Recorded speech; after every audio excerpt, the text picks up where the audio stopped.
देखिए very important question है, new question है। इस टाइप के क्वेश्चन आपके रेलवे एसएससी में पूछे जाएंगे, ठीक है। बनाते इसको। एक दुकानदार अंकित मूल्य पर 12% की छूट देने के बाद प्रत्येक खिलौनों को 260 रुपये में बेचता है।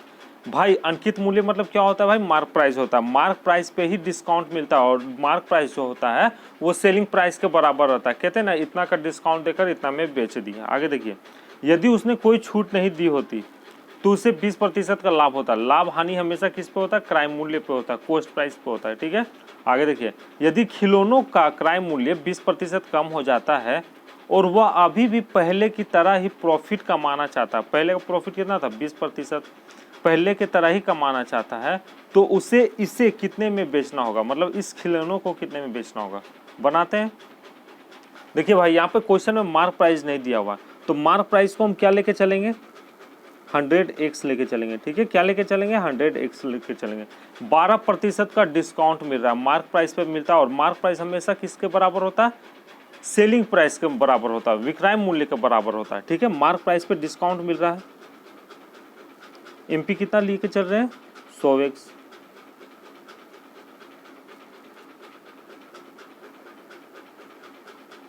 इस पे डिस्काउंट मिल रहा है, आप डायरेक्ट 100% में से 12% घटा दो, ठीक है, तो कितना हो जाएगा? 88/100 हो जाएगा। कोई दिक्कत नहीं है। इस तरह नहीं बनाना तो आप इस तरह भी बना सकते हो, 100x गुने 12/100, फिर काट कूट के जो भी निकलेगा डिस्काउंट 100x में से माइनस करना, पर ये लंबा जाएगा, ठीक है। उस तरह नहीं करना है, डायरेक्ट आप 100% में से 12% घटा दो तो 88/100 हो जाएगा। किसके बराबर होता है? एसपी के बराबर होता है, ठीक है, सेलिंग प्राइस के बराबर होता है। तो कितना दिया है सेलिंग प्राइस? 264 रुपये दिया। यहाँ तो कोई दिक्कत नहीं है, ये 100 कट जाएगा, यानी 88x इक्वल टू कितना है? 264 है, यानी x का वैल्यू कितना निकल के आएगा?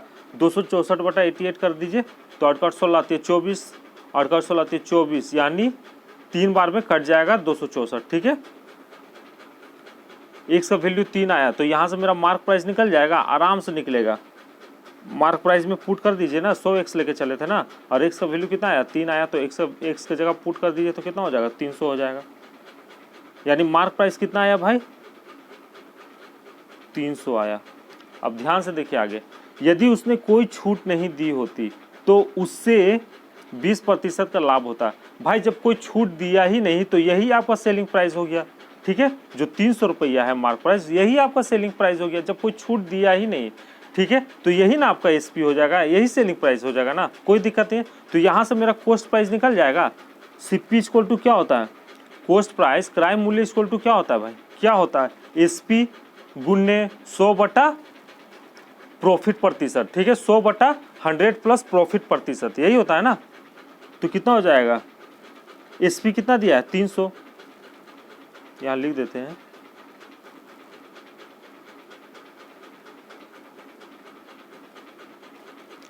गुने 100/100 प्लस प्रॉफिट प्रतिशत कितना है? 20% है ना, तो कितना हो जाएगा? 120 हो जाएगा। यहाँ तक तो कोई दिक्कत नहीं है, 0 0 कट जाएगा, ठीक है।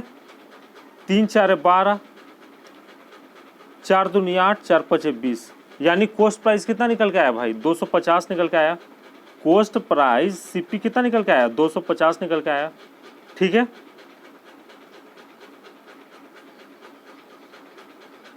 कॉस्ट प्राइस कितना निकल के आया? 250 निकल के आया। अब आगे देखिए क्या कहता है, यदि खिलौनों का क्रय मूल्य 20% कम हो जाता है, यानी अब देखते हैं नया क्रय मूल्य क्या निकल के आता है, नया कॉस्ट प्राइस क्या निकल के आता है। कह रहा है ना 20% कम हो जाता है, तो करिए 250 गुने 80/100 कर दीजिए डायरेक्ट, ठीक है। 0 0 कट जाएगा, 0 0 कट जाएगा, 25 8 जा कितना होता है भाई? 8 5 40 का 0, और इधर 8 का 16, 16 4 20, यानी 200 रुपया हो जाएगा। अब कॉस्ट प्राइस कितना निकल के आएगा भाई? अब सीपी कितना निकल के आएगा? 200 निकल के आएगा। सीपी कितना निकल के आएगा? क्रय मूल्य कितना निकल के आएगा? 200 निकल के आएगा। आगे देखिए अब क्या कह रहा है, और वह अभी भी पहले की तरह प्रॉफिट कमाना चाहता है। भाई पहले की तरह प्रॉफिट कमाना चाहता है। प्रॉफिट और हानि किस पे होता है? कॉस्ट प्राइस पे होता है, सबको पता है, ठीक है। तो इसे मतलब इस खिलौनों को कितने में बेचना चाहिए? एसपी आपसे पूछा है, विक्रय मूल्य पूछा है, ठीक है। तो एसपी इक्वल टू क्या होता है भाई? एसपी इक्वल टू क्या होता है? सीपी। सीपी कितना दिया है? कॉस्ट प्राइस कितना दिया है, 200 दिया है। गुणने इस पे क्या हो रहा है भाई, इस पे क्या कर रहा है, 20% का लाभ का मारा, पहले इतना लाभ का माना चाहता है, तो पहले कितना था, 20% था ना, तो 120/100 कर दो, कोई दिक्कत नहीं। यहाँ से मेरा सेलिंग प्राइस निकल जाएगा, 0 0 कट गया, 12 दूनी 24, यानी 240 रुपये आपका करेक्ट आंसर है। ठीक है, तो उसे 200 इसे कितने में बेचना होगा, 240 रुपये में बेचना होगा। कोई दिक्कत नहीं है, यहाँ तक इजी था, इजी नहीं था, प्रैक्टिस करना होगा। ठीक है, न्यू क्वेश्चन है।